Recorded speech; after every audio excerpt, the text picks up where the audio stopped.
Il y a quelque chose que Dieu veut te dire aujourd'hui. Quelque chose que tu n'as peut-être jamais entendu formuler de cette façon. Quelque chose qui pourrait changer ta façon de prier, de vivre, d'attendre. Tu attends quelque chose depuis longtemps. Une guérison. Une promotion.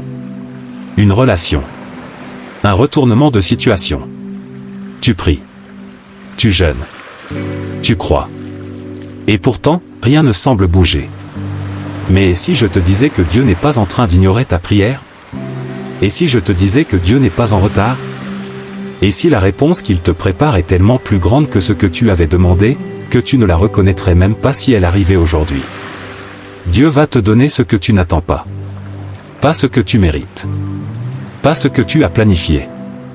Pas ce que ta logique humaine pouvait calculer. Ce que tu n'attends pas. Reste avec moi jusqu'à la fin de cette vidéo. Parce que ce que je vais partager avec toi aujourd'hui vient directement de la parole de Dieu. Et il y a de fortes chances que ce message te soit destiné, à toi, personnellement. Si tu n'es pas encore abonné à Fréquence Divine, c'est le moment.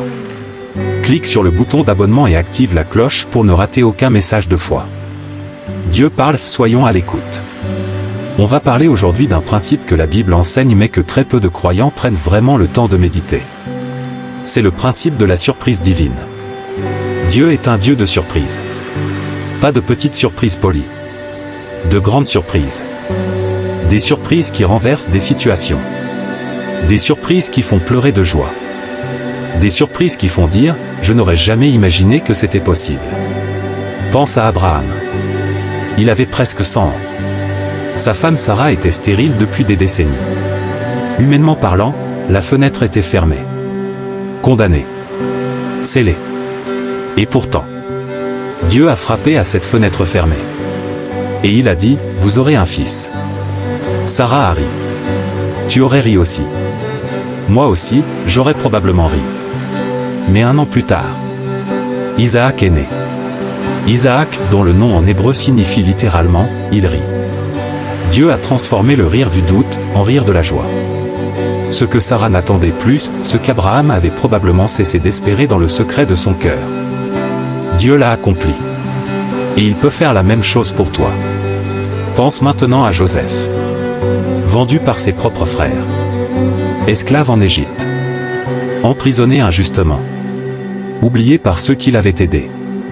Si tu avais regardé sa vie à n'importe quel moment de cette descente aux enfers, tu aurais dit, cet homme est fini. Mais Dieu avait un plan. Et en une seule nuit, en une seule rencontre avec Pharaon, Joseph est passé de la prison au palais. Du cachot au trône. De l'oubli à la gloire. Ce que Joseph n'attendait plus, Dieu l'a accompli. Et il peut faire la même chose pour toi. Si ce message te touche déjà, laisse un pouce bleu pour soutenir Fréquence Divine.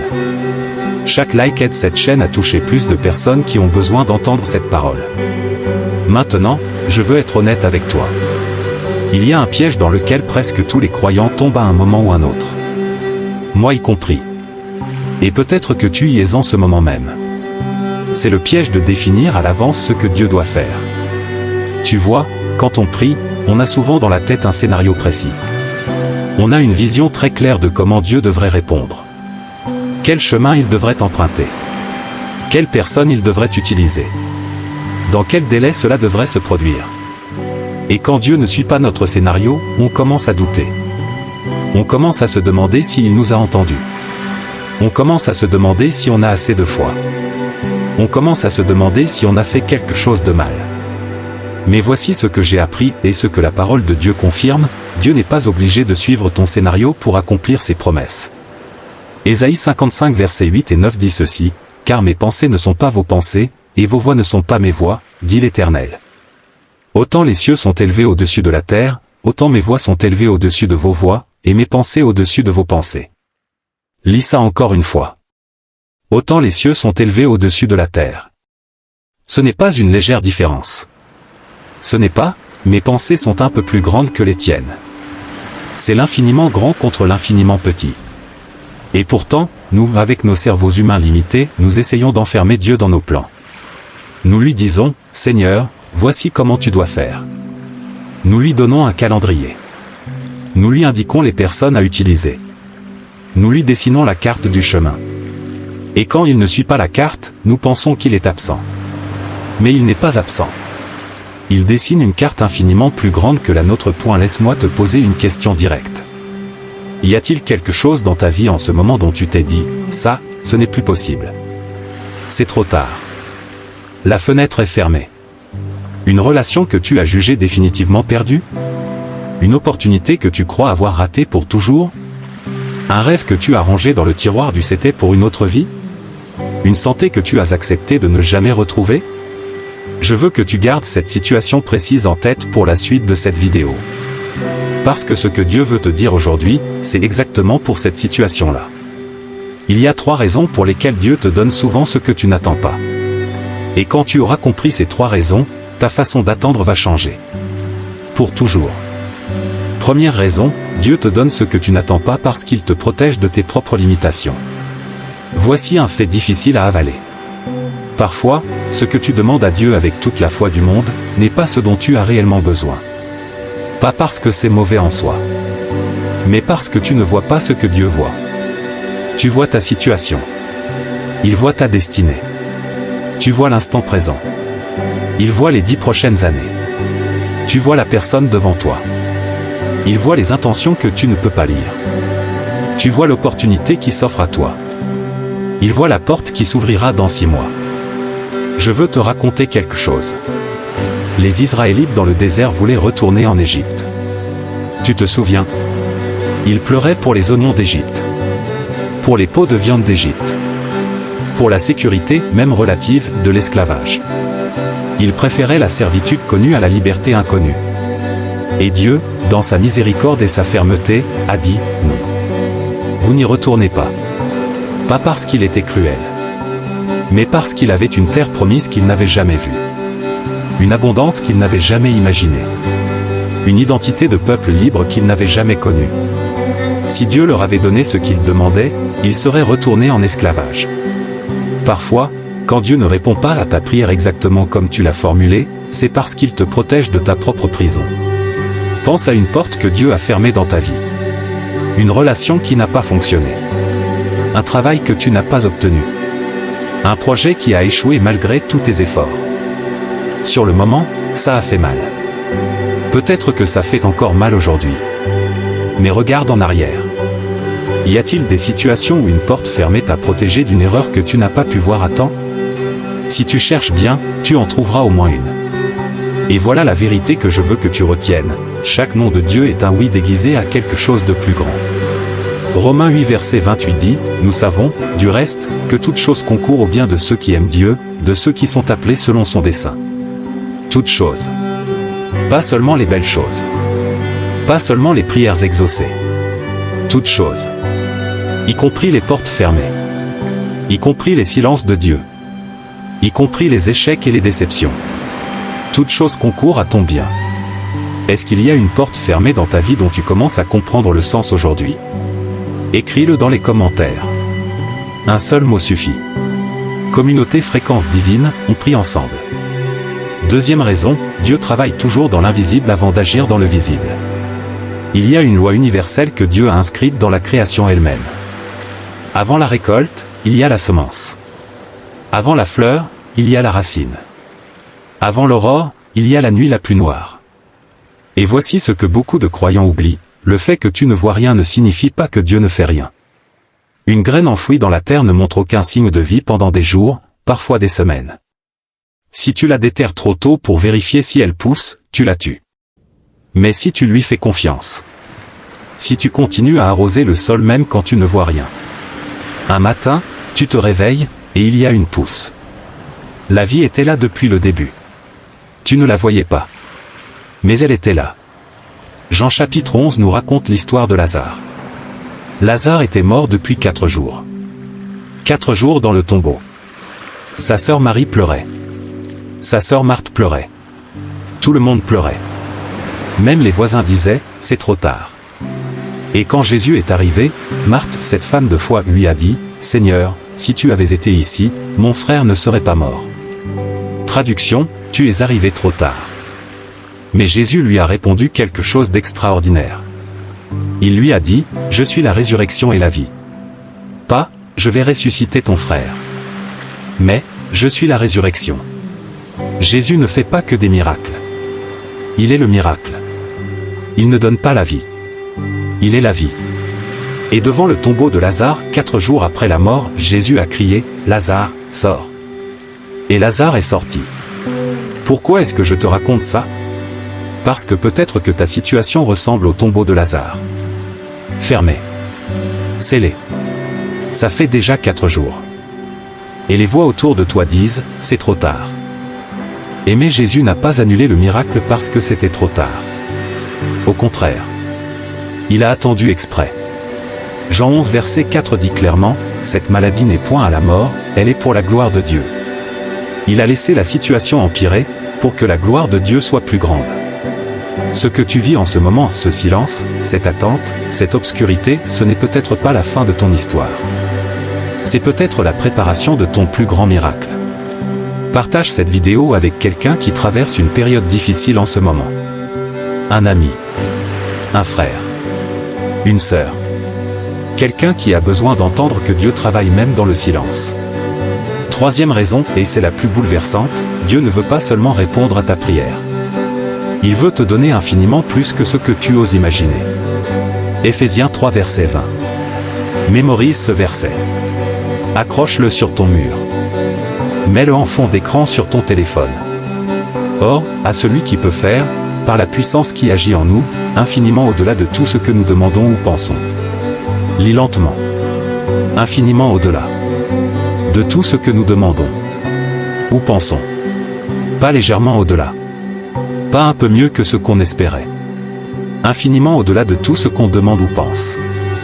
Cela signifie que même dans tes prières les plus audacieuses, même quand tu oses demander quelque chose de grand, Dieu peut faire infiniment au-delà de ça.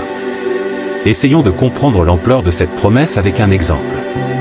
Imagine un enfant de 5 ans qui demande à son père riche pour Noël, un petit jouet en plastique. Un petit bonhomme de 5 €.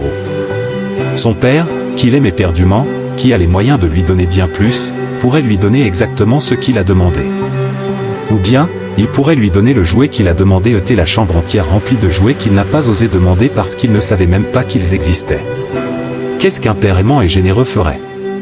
Jésus lui-même a dit en Luc 11 verset 13, « Si donc, vous qui êtes mauvais, vous savez donner de bonnes choses à vos enfants, à combien plus forte raison le Père Céleste donnera-t-il le Saint-Esprit à ceux qui le lui demandent ?» Si un Père humain, imparfait, limité, peut donner de bonnes choses à ses enfants, combien plus le Père parfait, illimité, tout-puissant peut-il donner? Voici ce que je crois pour toi aujourd'hui. Ce que tu attends depuis longtemps, ce que tu portes dans ton cœur depuis des mois, peut-être des années. Dieu le voit. Il te l'accorde peut-être déjà dans les sphères invisibles. Mais il te prépare aussi quelque chose que tu n'as pas demandé. Quelque chose que tu ne pouvais pas demander parce que tu ne savais pas que c'était possible. Une rencontre que tu n'as pas planifiée. Une opportunité qui va se présenter par un chemin que tu n'avais pas emprunté. Une grâce dans un domaine où tu avais arrêté d'espérer. Dieu va te surprendre. Pas pour t'impressionner. Mais parce qu'il t'aime. Et que son amour est trop grand pour se limiter à tes petites demandes. Maintenant je dois te parler de ce que tu dois arrêter de faire. Parce qu'il y a une condition pour recevoir ce que Dieu a préparé pour toi. Et cette condition n'est pas de prier plus fort. Ou de jeûner 40 jours. Ou d'avoir une foi parfaite. La condition, c'est l'abandon confiant. Lâcher le contrôle. Arrêter de dire à Dieu comment faire. Arrêter de lui imposer un délai. Arrêtez de te battre contre ces silences. Proverbe 3 versets 5 et 6 dit, « Confie-toi en l'Éternel de tout ton cœur, et ne t'appuie pas sur ta sagesse, reconnais-le dans toutes tes voies, et il aplanira tes sentiers. » Ne t'appuie pas sur ta sagesse. C'est là où beaucoup d'entre nous bloquent. On veut analyser, calculer, contrôler. Mais la parole dit, ne t'appuie pas sur ta sagesse. Appuie-toi sur elle lui. L'abandon confiant, ce n'est pas la passivité. Ce n'est pas croiser les bras et ne rien faire en attendant que Dieu agisse. C'est plutôt ceci, agir selon ce que tu sais faire. Et faire confiance à Dieu pour ce que tu ne peux pas faire. Tu sèmes la graine. Dieu fait pousser l'arbre. Tu construis le bateau. Dieu contrôle les vents. Tu fais les pas que tu peux faire. Dieu ouvre les portes que toi tu ne peux pas ouvrir. L'abandon confiant, c'est marcher avec les mains ouvertes. Pas les poings fermés sur ce que tu veux, mais les mains ouvertes à ce que Dieu voudra y déposer. Je veux te poser une question très personnelle. Y a-t-il quelque chose dans ta vie en ce moment que tu tiens tellement fort dans tes mains fermées, que tu n'as jamais vraiment remis à Dieu? Une relation, une décision, une peur, un rêve, une rancœur.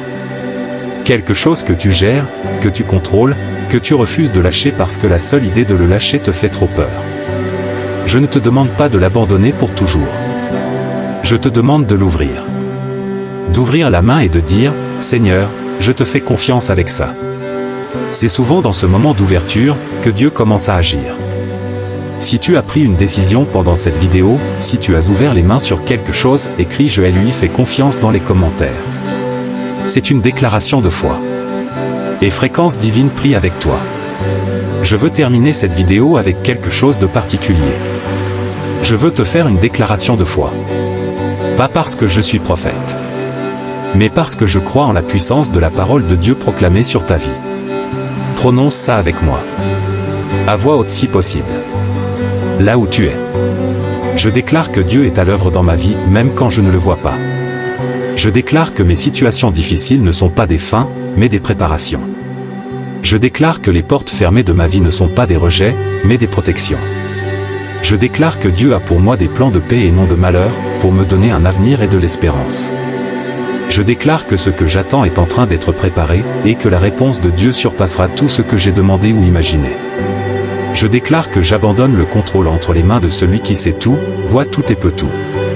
Et je déclare que Dieu va me donner ce que je n'attendais pas. Au nom de Jésus. Amen. Si tu as prononcé cette déclaration avec moi aujourd'hui, quelque chose s'est passé dans les sphères spirituelles. Les mots ont du pouvoir. La Bible le dit. Proverbe 18 verset 21, la mort et la vie sont au pouvoir de la langue. Tu viens de semer des mots de vie. Maintenant, fais confiance. Attends. Et regarde Dieu travailler. Avant de te laisser, un résumé rapide de ce qu'on a vu ensemble. Dieu va te donner ce que tu n'attends pas. Parce qu'il te protège de tes propres limitations, il voit ce que tu ne vois pas. Parce qu'il travaille dans l'invisible avant d'agir dans le visible, le silence n'est pas l'absence.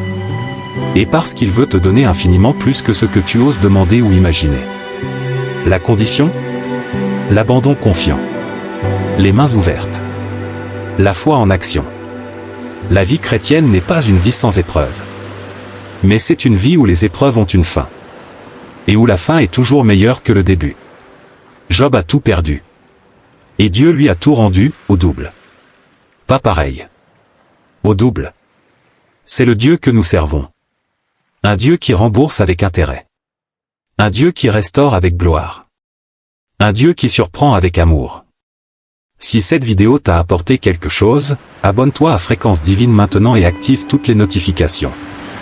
Chaque semaine, je reviens avec un nouveau message de foi pour t'encourager, te fortifier, et te rappeler que Dieu est pour toi.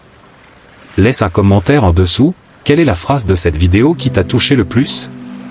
Je lis tous les commentaires. Et pour continuer sur ta lancée, la prochaine vidéo que je te recommande est juste ici. Merci d'avoir regardé jusqu'à la fin. Ça, ce n'est pas un hasard. Tu étais censé être là aujourd'hui. Que Dieu te bénisse. À très bientôt sur Fréquence Divine.